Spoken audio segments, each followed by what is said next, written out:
Welcome back. It's now time for Midday Sports. West Indies captain Shea Hope is banking on the team maintaining their good home one-day international form when they face Pakistan in the first ODI this afternoon at the Brian Lara Stadium in Trinidad and Tobago, starting at 1 Jamaica time. Dating back to December 2023, the West Indies have won their 3 previous ODI rubbers in the Caribbean versus England, twice by a 2-1 margin and at 3-0 over Bangladesh. I think the guys are really looking forward to this one, especially the core group of ODI guys who we've had for the last 2 years or so. We've shown that success, especially in our own home conditions. So it's something that we're certainly looking forward to, and tomorrow starts another journey, some history that we can create as well. So a lot to look forward to from a leadership standpoint, and certainly from the guys who have been around for quite some time.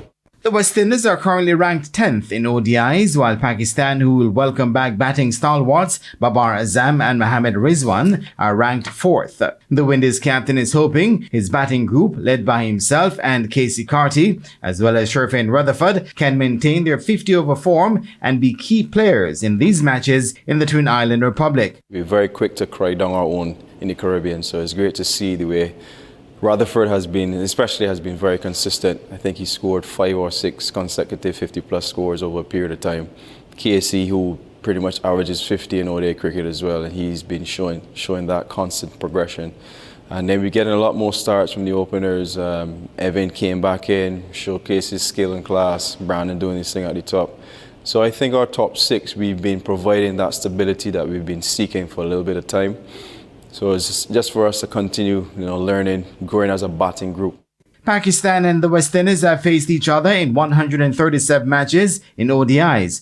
Out of these 137 games, Pakistan have won 63, with the West Indies coming out victorious on 71 occasions.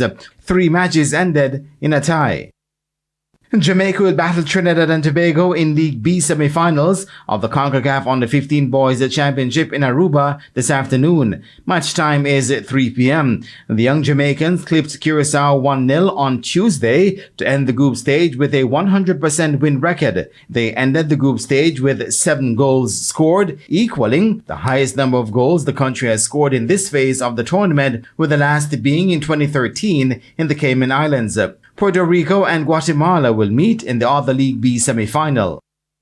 Reigning national 100-meter hurdles champion and Tokyo Olympic bronze medalist Megan Tapper says she's grateful for the opportunity after signing a 4-year contract with the global sportswear giants Adidas. Speaking with the TVJ Sports on Thursday, Tapper explained that the past year has been a challenging one. Sometimes your biggest disappointment with the right team can turn into your greatest blessings, and that's exactly what happened.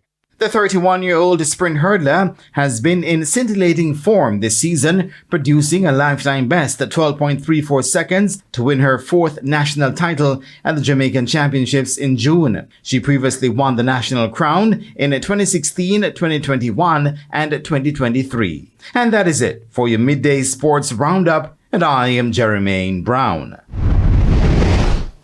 Thank you, Jermaine, and that's the Midday News Package. I'm Kerry and Simpson. Join us at 7 for Primetime News. On behalf of the News, Sports and Production teams, good afternoon.